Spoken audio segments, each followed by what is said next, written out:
After taking a look at some potential strengths for the team, it's time to look at potential concerns for Sun Devils football. You are Locked On Sun Devils, your daily podcast on the Arizona State Sun Devils, part of the Locked On Podcast Network, your team every day.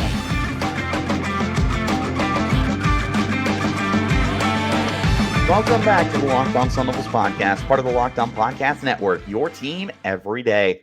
My name is Richie Bradshaw, and I will be your guide for everything Arizona State Sun Devils. Thanks as always for tuning in and making us your first listen of the day.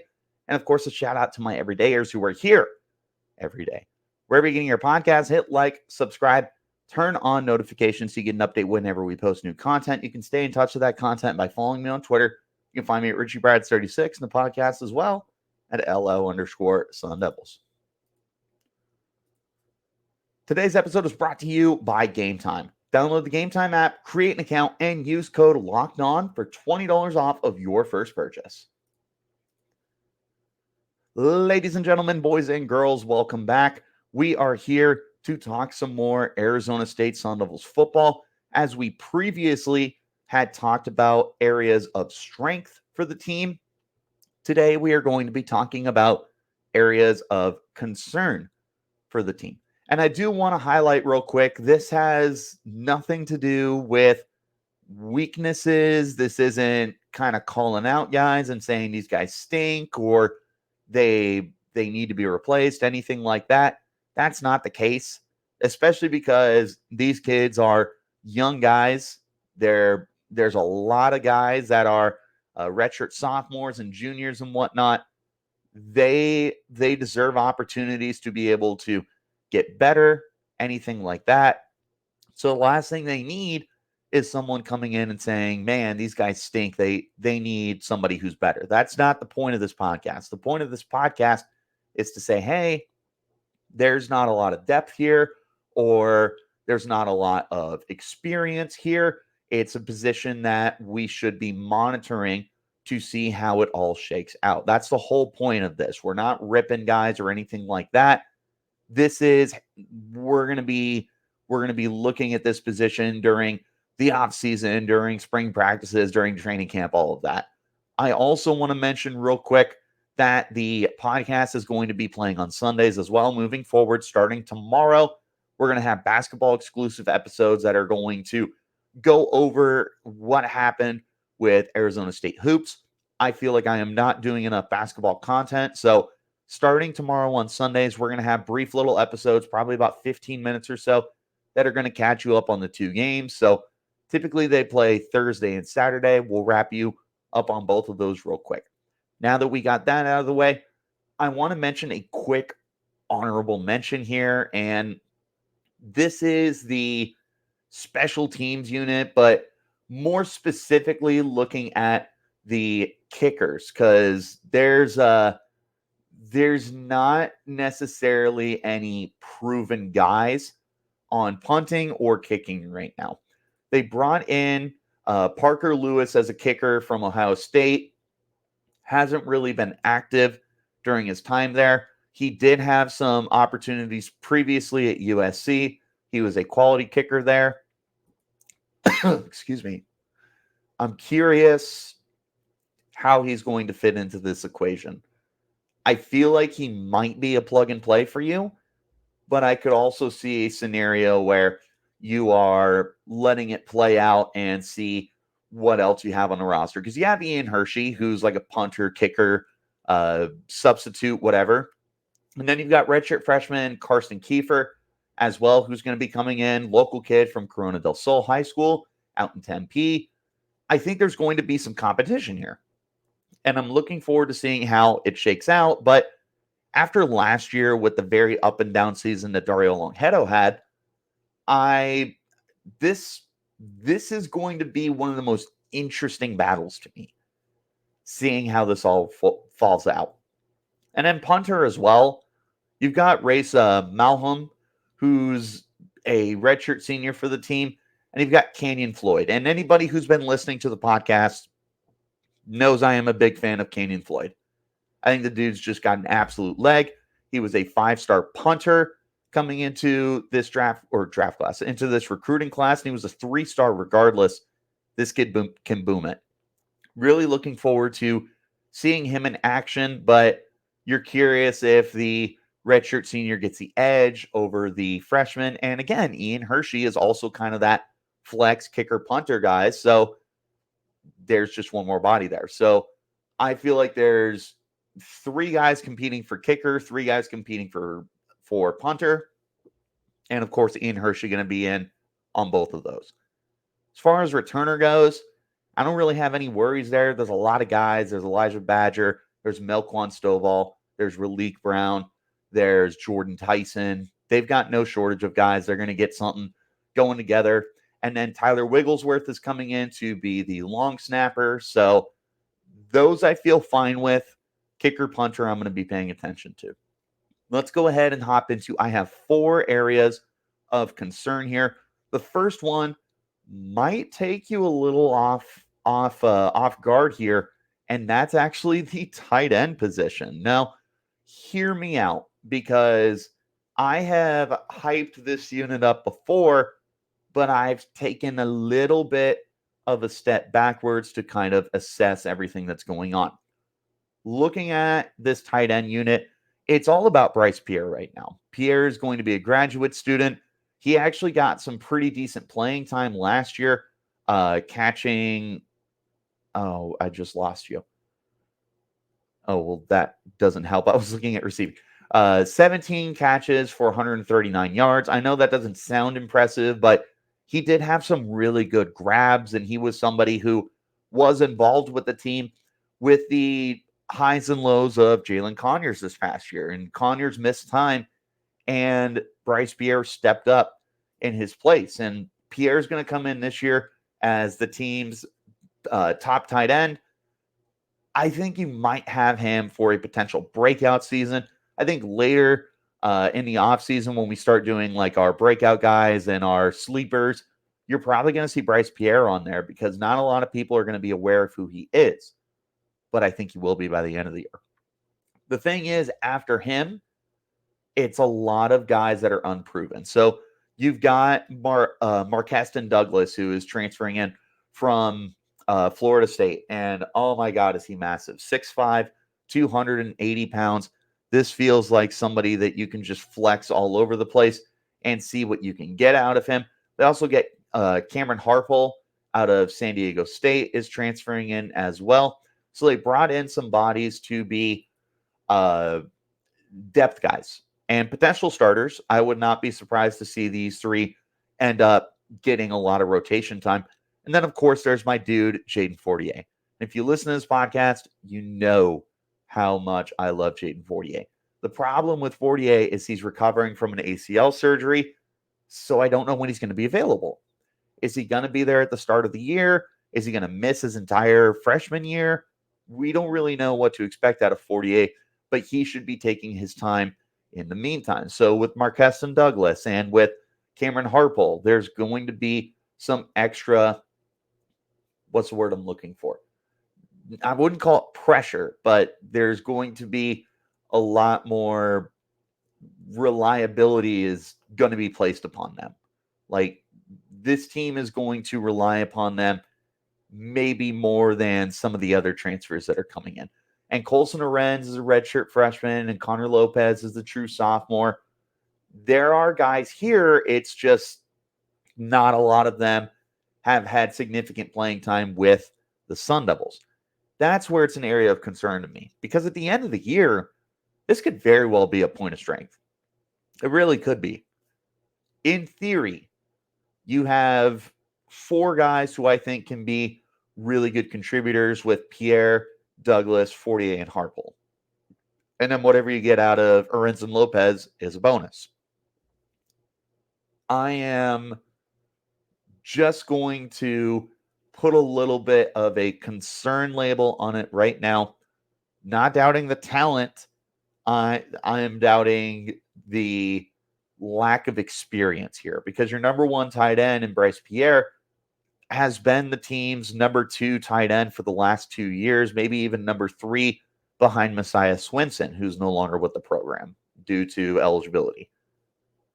That's where this is winding up on my concern list here, is because I don't really know what we should be expecting out of this unit. Kenny Dillingham likes to get his tight ends involved, but how much are we truly going to see the tight ends this year? I don't really know. I feel like Kenny is still going to want to get these guys involved in more ways than one, but that's where I have them wind up on my list of an area of concern. Again, emphasizing this, not doubting the talent. These guys are more than capable of being very good, productive players for the team. My thing is, I just want to see how it all works out.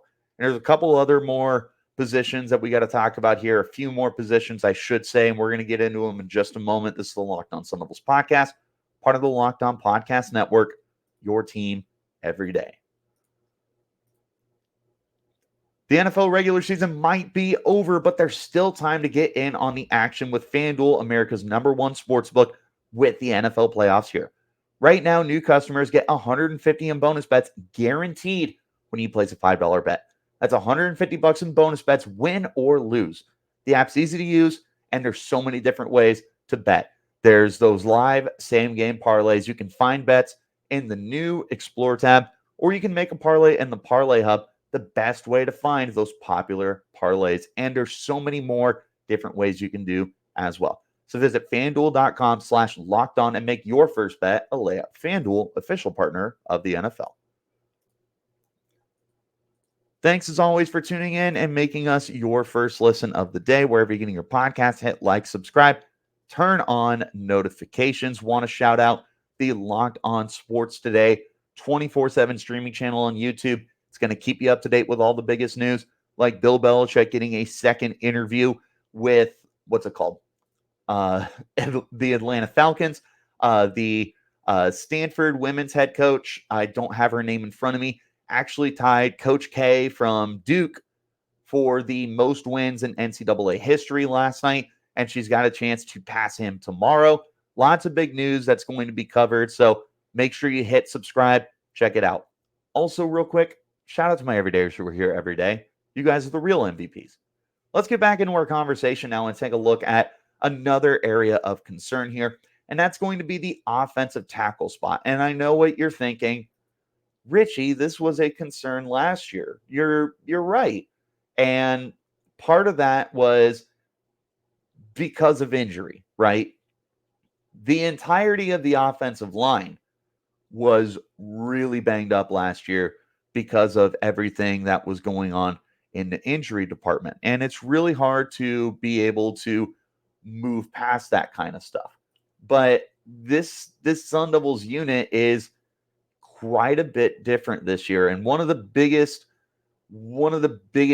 changes comes at left tackle, where Isaiah Glass, who missed, I think, the last 4 games last year before transferring out midseason, is gone. He transferred. He's at Oklahoma State now, and we're going to be waiting to see how it shakes out with the rest of the guys that we have. Now, there are guys that I'm confident in. I really like Bram Walden. I've been high on him since he came here last year through the transfer portal. I am going to continue to be high on him because I felt like he played pretty well when he was healthy and on the field. But again, just like most of the guys, he was banged up. You're going to have Emmett Boley back. Boley, I do have faith in, but the thing that sucks is he's coming back from injury. He only played, I think, 2 games last year. And he had a really bad leg injury where he got air casted. I don't know when he's going to be available. It could be the start of the year, just depending on how the rehab process goes. I mean, he could be back for spring ball for all we know. But definitely going to be a guy to take a look at. Max Ironacre is somebody who's gotten playing time all over the place.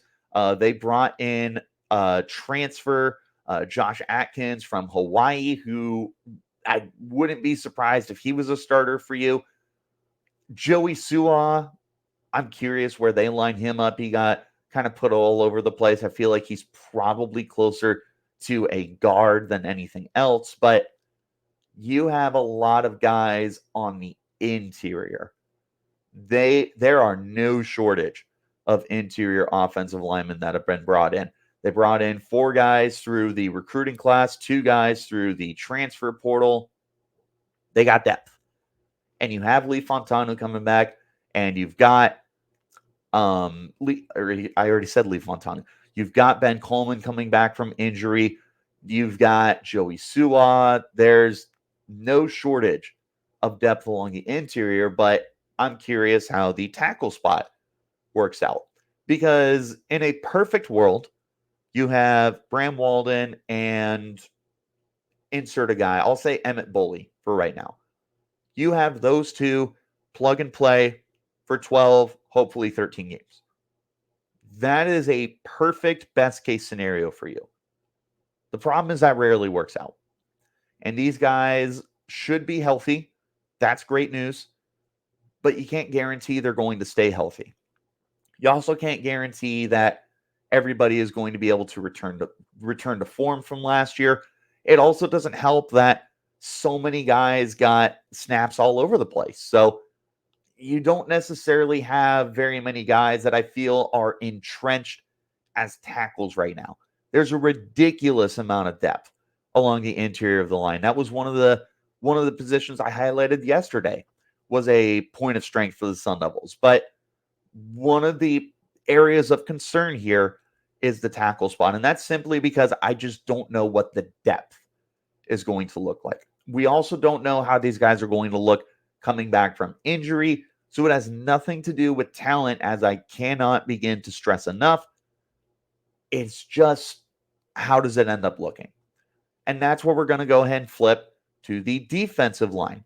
And more particularly, the defensive interior. I think that there is, similar to last year, not as much depth along the defensive line. And that's where my concern starts. So we'll go ahead and look at the guys who I feel confident with. That's CJ Fight, who blew us away this past year, and Anthony Cooper, who missed a lot of time last year, but he's one of the guys you probably plug and play. Those are your starting interior defensive linemen. From there, I'm curious what it looks like. Similar to what I said about the offensive tackle spot, it's the same thing for defensive tackle. It's just a lot of inexperience here. You've got guys like Kyron Borda and Landon Thomas, who redshirted last year. Tristan Monday and Sam Benjamin were rotated in last year. Those are both redshirt sophomores for the team. You've got Harold Brooks III. You've got, I think that might be it for guys that I would put on the interior. Just a lot of inexperience. You have 2 guys that I feel very, very confident in terms of I can put them on the field and I know what I'm getting. And that's Anthony Cooper and CJ Fight. But if, God forbid, one of them went down, what does it look like? I know that, like I said, Tristan Monday and Sam Benjamin were rotated in. I at least like them to be able to continue to be rotation guys. And who knows, maybe they take a huge step forward this year and become starters for the team. But again, the point of this list is to highlight spots where they could be areas of concern. I want to see how the younger guys are able to work in. I want to see how the veteran guys look as well. And they did bring in from Louisville, Jeffrey Clark. They brought in Jeffrey Clark, but 6 foot 270. He's not necessarily going to play like the nose for you, and they really only have one true nose, in my opinion, with CJ Fight. So if, God forbid, something happens, what's the unit going to look like? Again, this is not doubting these kids' talent. This is not doubting anybody being a good player, anyone being a bad player. It's just, I'm going to be paying attention to see how everything shakes up. They've got some young guys coming in as well, like James Giggy and Ramar Williams, but both of them feel like more edge players than anything else. How's it going to look? That's what we're going to be monitoring. There is one more spot here that I'm highlighting as a potential area of concern that might take you a little off guard. We're going to get to it in just a sec. This is the Locked On Sun Devils podcast, part of the Locked On Podcast Network, your team every day. You shouldn't have to worry about buying tickets for your next big event. Game Time is the fast and easy way to buy tickets for sports, music, comedy, theater, and more near you. With killer last-minute deals, all-in prices, views from your seat, and the best price guarantee, Game Time takes the guesswork out of buying your tickets. You can see the seat before you buy it, so you know exactly what to expect when you arrive. Those all-in prices I mentioned, they're going to show the total up front. You know you're getting a great deal before you check out with no hidden fees. Buy tickets in seconds. It's 2 easy taps. You can also get your tickets right up to the start of the event and even an hour after it starts. It's the place to get your last-minute tickets. There's exclusive flash deals and sponsored deals for tickets for all your sports, concerts, comedy, theater, whatever else you can think of. With zone deals, you can pick the section, and Game Time will pick the seats for big time savings. And of course, that Game Time guarantee means you're always going to get the best price, because if you find tickets in the same section and row for less, Game Time is going to credit you 110% of the difference. Take the guesswork out of buying tickets with Game Time. Download the Game Time app, create an account, and use code LOCKEDON for $20 off of your first purchase. Terms apply. Again, create an account and redeem code LOCKEDON for $20 off. Download Game Time today. Last minute tickets, lowest prices guaranteed. One more time, wherever you get your podcast, hit like, subscribe, turn on those notifications. I appreciate you all for tuning in, and a shout out to my everydayers who are here every day. Make sure that you guys check out the Locked On Sports Today 24/7 streaming channel on YouTube. They're going to keep you up to date with all the biggest breaking news that's going on, and it's free. Check it out. Next time you're sitting at your dinner table and you're looking for something to turn on while you're eating your food, because I know I do that, and I know you do it too, throw on Locked On Sports Today. It's 24/7. They're always going to have something for you. It's our national shows, it's breaking news, all that good stuff. Let's go ahead and round out this conversation with the area of concern that I feel like might take some people off guard, and that's the cornerback spot. Now, before you freak out, because I know a lot of you are thinking, Richie, they've got guys that have starting experience. You're absolutely right, they do. There's Cole Martin, who's coming in, who's going to be playing in the slot. At worst, he's playing the slot. That is a plug-and-play starter. He was a stud coming out of high school. He was a stud coming from Oregon. He's a stud. Plug and play. From there, my area of concern, similar to the other spots, is, and this is more distribution of snaps than anything else, because there's a lot of bodies here. Ed Woods is back. Mason Williams is back. They've got some other young guys as well. Lennox Lawson is returning. Keith Abney is back. Keontae Bradley is back. Jack Ball is back. Roman Rashada is here for his redshirt senior season. There's tons of guys returning. There's tons of guys who came in from the recruiting classes through the transfer portal. You had LaTerrence Welsh from LSU. You had Javen Robinson from Wazoo. In the recruiting class itself, you brought in Tony Luce Nakuba. You brought in Chris Johnson Jr. There's Rodney Bamaj. No shortage of guys. That's amazing news. Unlike the other positions I highlighted here, there's depth at this spot, like a ridiculous amount of depth. But again, my area of concern is, do you have a number one corner? Do you have a number two corner? I think you have a lot of number twos right now. Do you have a number one who's going to be able to line up on the opposing receivers, number one, and blanket them and shut them down? That's what I'm curious with. It's not a position that I look at as an area of weakness. It's not an area, or it's not a position that I look at as a, oh my God, what are we going to do? I am looking at it in the sense of, there's so much depth here But how is it going to look, and is it going to be a true number one guy? Because you've had Ro Torrance the last 2 years, and Ro Torrance really emerged as a number one corner for you. And Ro Torrance is going to the is it the East West Shrine Bowl? I think it's the Shrine Bowl. And he's going to the NFL. I don't know what the NFL has for him. He's going pro regardless. Maybe it's the XFL merger that they just had. I can't remember what their league is for spring football, but he's got a future, bottom line. These guys that are left, I think you got a lot of good guys. I for one am really, really high on Ed Woods. I thought he played incredibly well this past year, but he was rotated in a lot. So when you have guys that are constantly rotated in, like Ed Woods was, like some of the other guys, how is it going to shake out with them being full-time starters? Cole Martin, plug and play. But you're replacing a lot of guys. Ro Torrance is gone. D Ford is gone. Jordan Clark transferred. You lost your top three guys. You have one spot locked down with Cole Martin. Who's going to start elsewhere? Is this going to be a unit that is going to be rotated a lot?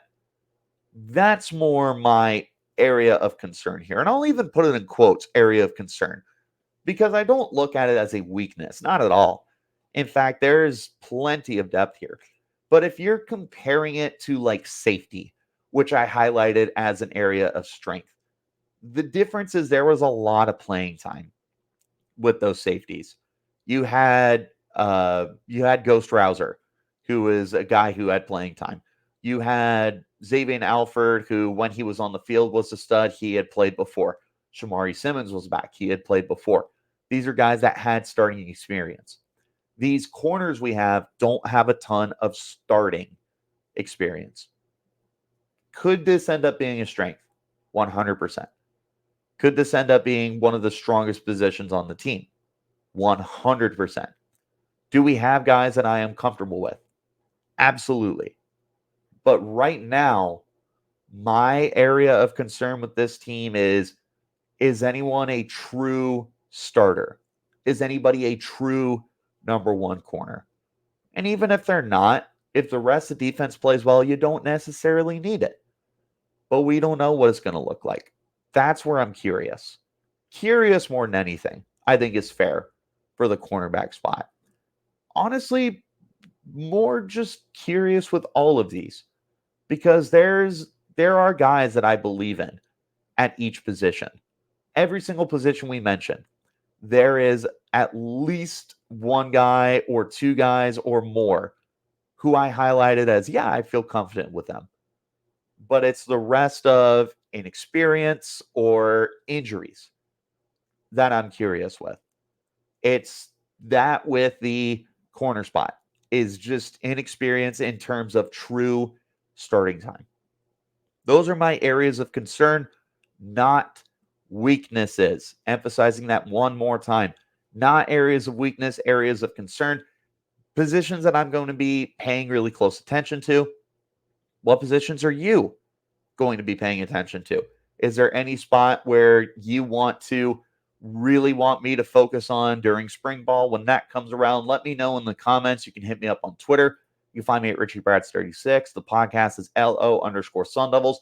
Wherever you're getting your podcast, though, hit like, subscribe, turn on notifications so you get an update whenever we post new content. We are going to be back again tomorrow and Sundays moving forward as we continue to cover ASU basketball. We're going to be 6 days a week. We'll be Monday through Friday, maybe Saturday, depending on if we have to flex or anything. But we'll still be 5 days a week. We will still be on Sundays moving forward to cover basketball. If anything else big in basketball happens, don't worry.